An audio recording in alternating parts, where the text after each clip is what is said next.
Hello mga kabibig! Welcome back sa ating bagong YouTube channel. So eto na, ginisa ni Senator Jinggoy Estrada si Sara Diskaya sa mga mamahaling cars ang mga presyo nito. Nako, ang dami pala, milyones pala ang presyo ng mga cars ni Madam Sara Diskaya. Sabi pa niya 28 lang daw ang kanyang mga cars. Pero sa vlog niya kay Julius Babaw, 40 yung mamahaling cars, pero sa Senado, 28. Ano ba talaga, Mama Sara? Sara Diskaya, ano nga ba ang totoo? At malalaman natin ngayon kung magkano ang mga cars ni Sara Diskaya kasi I don't know kung iniisa-isa niya ang mga cars niya nung tinanong siya ni Senator Jinggoy Estrada. So ito kabibig ha, pakinggan natin ang pag-share ni Sara Diskaya. Mga ilang netizen nag-comment ba? Grabe, hindi daw malunok na mga netizen ang mga sinasabi ni Sara Diskaya. Parang parang nakakabwisit at the same time, parang ang sakit sa batok nang malaman natin ginaganito tayo ng mga taong ito.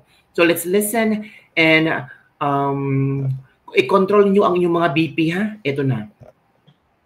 Tungkol sa mga kotse mo ulit, sinabi mo kasi sa interview mo na 4 na po yung kotse mo. Na luxury cars. E ngayon, inamin mo 28 lang. Ano nangyari sa 28 po yung luxury cars. Okay. Pero may 28 service daw. cars kasi kami na under the name of the company po. Alright. Doon sa 28 luxury cars, ano yan? Rolls Royce? What else? Okay. Isa-isa natin. Magkano Rolls Royce? Kano bili mo sa Rolls Royce? I am not familiar. Oh, come on. Oh, come Nasa on. ano yata. Bumili ka na napakamahal na kotse, di mo alam kung magkano mo binili. No, I know the price. Oh, yeah. Tell Pero us. we did not buy this on a cash basis. Parang installment So, na how siya. much is the Rolls Royce? So, the Rolls Royce was around parang 42. 42 million. Rolls Puro Royce, Diyos. isang kotse lang yan. What else? The Maybach. Maybach, Mercedes. How much? Parang nasa 22. 22? 22 million. How many Pwede pa Maybachs? natin pakita yung screen. Just Kami one. hindi nakakaalam ng kotse na hindi na maalam kung ano yung pinagsasabi ninyo. Kayo siguro nagkakaintindihan kayo pero kami ni Senator... Ang mamahal ng mga cars nila. Para malaman namin ano ba itsura ng pinag-uusapan Maybach natin. is Mercedes, right? Oh, ilan ang Maybach mo? Meron bang... Isa lang po. Oh, ano pa? Yung Bentley. Bentley. Wow, magkano yung Bentley mo? 20. You purchased this brand new, all brand new. Yes po. All right. Ilang Bentley? Brand new. Isa lang po. Oh, what else? Yung G63. What is that? G63. G63 ano 'yun? Benz. Benz G63. Is that a sports car? Hindi po. G-Wagon. Wagon. G-Wagon. How much is it? Parang nasa 20 din yata. Huh? 20 din yata. 20 million. Grabe. One vehicle only? Oh, what else? Yung Cadillac po. What kind of Cadillac? Yung SUV. Escalade?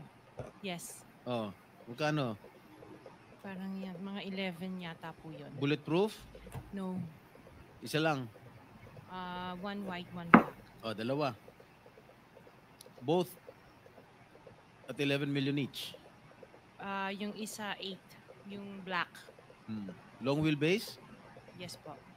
What else? Dami GMC. What is this GMC? SUV Denali. rin to. Yes po. Oh, how many? Dalawa. Dalawa rin. Dalawa? How much each? Parang nasa 11 din yata siya. 11 million Dalawa each. na sa 11, 22 million. Yung Suburban. Suburban. Oh, ilan? Isa lang po. Pero I bought that here. Oh, Local. Bakit itong mga sinasabi? Sabi mo, binili mo sa local dealer dito. Oo, local dealer. Oh. Ay, ibig sabihin, importer. Pero this one sa casa binili yung Suburban po. Oh, magkano? Parang nasa 3 lang yata siya. 3 million? Brand new? Second hand? Binili mo? Second hand? Tapos lahat itong mga luxury cars mo, yung mga Rolls Royce, Maybach, Bentley, Escalade, G63, pare brand new.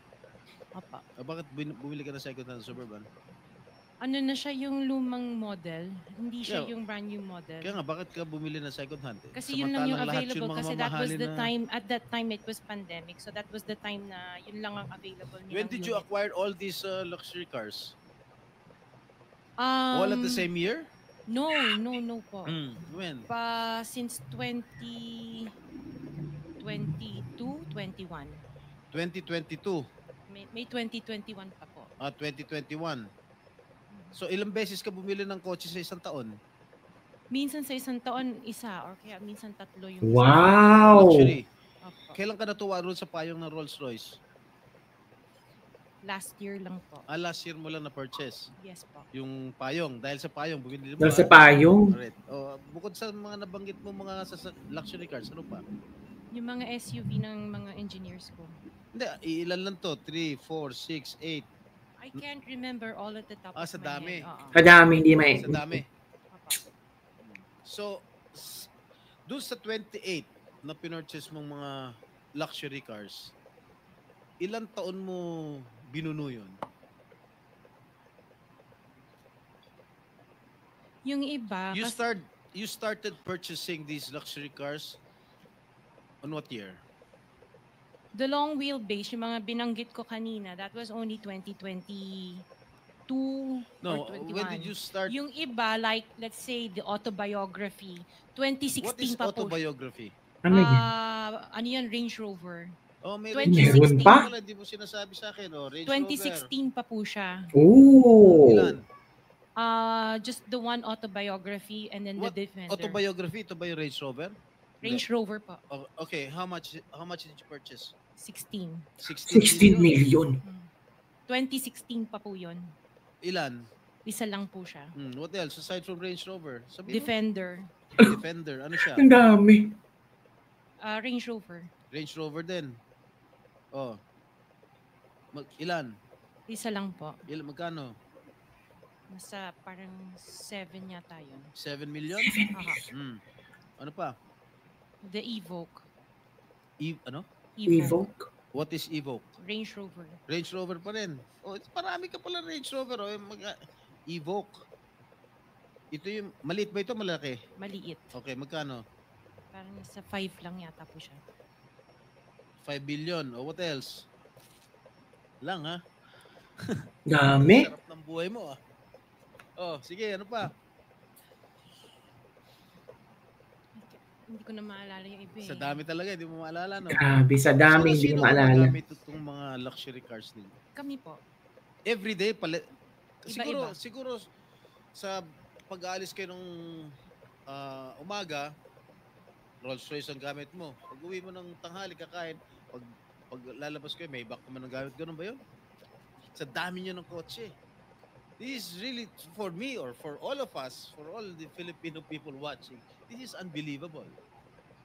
To have 28 or 40 luxury cars Grabe. at your disposal. Ngayon lang ako nakarinig na isang tao o mag-asawa na ganito, Totoo. kadami ang kotse na mamahalin. Hindi na ba True. yung mga Fortuner, okay lang. Pero kayo, Rolls Royce, Maybach, Mercedes-Benz, Bentley, Escalade, Range Rover, ilan? Grabe. GMC, Suburban, G63, di ko na nga naintindihan yan sabi ni Senator Soto, tapos pera ng gobyerno. Ano ba? Nasaan ang konsyensya nyo, madam? Tama. Sa konsensya yun. Hindi ako naniniwala na wala kayong contact sa DPWH. Hindi kami naniniwala. Pati siguro si minority leader, hindi naniniwala wala kayong contact. Pati si chairman, hindi naniniwala wala kayong contact. Ngayon, huwag ka tumingin tumingin ka sa akin. Wala naman nagtatanong dyan. Sino ba tinitignan mo dyan? Magkano binibigay mong porsyento o advance sa mga tiga DPWH para mabigyan ka ng proyekto? Wala po ako binibigyan sa DPWH. We. Confidence si madam. Wala po ako talaga. Kasi hindi po ako nakikipag-transact with the DPWH. At the end of the day, pag nagsinungaling ka, Content mo na? ipapakita ko yung sulat. Yun mo. ba umabot hanggang 40%? Wala po akong, sa DPWH, wala po akong kausap talaga. Sige, I will take your word for it. Pagka meron ako nilabas sa'yo mamaya. Hala. Okay? Mag-isip-sip ka. Hindi ako bibiro. Wow. So yun kabibig ha. Yun kabibig sa naku, mga milyones pala yung sakit sa puso mga kabibig para aatakehin tayo mga kabibig nang malaman natin ang presyohan ng mga sasakyan, mamahaling sasakyan na mga diskaya. Ito pa, mas lalong sasakit ang ulo natin kabibig pag nalaman natin itong tawag dito mga kabibig, pag-amin ni Diskaya. Meron pa kabibig para tataas ang mga dugo natin, para hindi na tayo magtatrabaho. Sa kanila lahat ang pera, ito pa kabibig. Sinabi niyo sa mga interviewers, Sara, Diskaya, nasa garahe niyo pa po ba yung mga sasakyang iyon? Pag chinek po ngayon, andun pa rin po tulad nung sinabi niyo sa mga interviewers? Yes po. And sabi niyo po kasi sa kanila nung interview, 40, ngayon 28. Ilan ba talaga ang sasakyan niyo? Kasi kasama pa yung mga service cars ng mga employees ko that is owned by the companies. So ilan po yung mga sasakyan na sa inyo at inyong pamilya? 28. 28. Napakarami pa rin po. Marami pa rin. Ito, si Erwin Tulfo. Hindi na kayanan, naggalit talaga siya. Kay Diskaya, nasan ba? Ito. Manid tayo. Hindi po ako COO ng mga companies po. Yung ninyo, nag-divest na po kayo. Ano yung sabihin ng divest? What do you mean by that? We are no longer part of those companies. Okay. Kung hindi na po kayo part of those companies, how come you're still the chief operating officer, pati ang asawa mo sa ilang construction companies na ito? Hindi po ako COO ng mga companies po. Ma'am, you're under oath. Don't forget. Contempt Opo, yan. CFO po, pero hindi ako COO po. COO. So, bakit po ikaw ang CFO pa rin kung nag-divest na po kayo, official pa rin po kayo dyan? Sorry, tumutulong lang po ako dun sa mga ibang companies po. So you haven't, with the permission, you haven't completely divested all your interests in that Before we particular company? continue, let me acknowledge the presence of Senator Rapi Tulfo. Thank you. Yes, Answer. So you didn't divest totally. You're still the CFO according to you. Opo, pero hindi po ako nagmamanage po ng mga companies na yun. Wala na po ako. Place that you own 9 companies. Yung company. Namely, sabi. St. Gerard, St. Timothy, Alpha and Omega, Elite General Contractor and Development Corporation, St. Matthew, Great Pacific Builders, YPR General Contractor, Amethyst Horizon Builders, and Waymaker OPC. Am I correct? Yes po. Hanggang ngayon, up to now, you own these 9 construction companies? Yes po. Sabi ho ninyo, 9 companies, ang dami ha. Sila lang. Yaman nila. Paano na tayo ngayon mga kabibig? Yaman pala nila kabibig. 9 companies. Sila lang. Diba? Ay, nakalumo kabibig. Ito ang ating makita ba? Tapos, confidential, she mentioned about the prices of the mamahaling cars. Parang nakalumo no, every year daw, either isa o dalawa. Saan sila pumupulot ng perang ganun-ganun lang? Nakakaiyak, nakaka-insulto.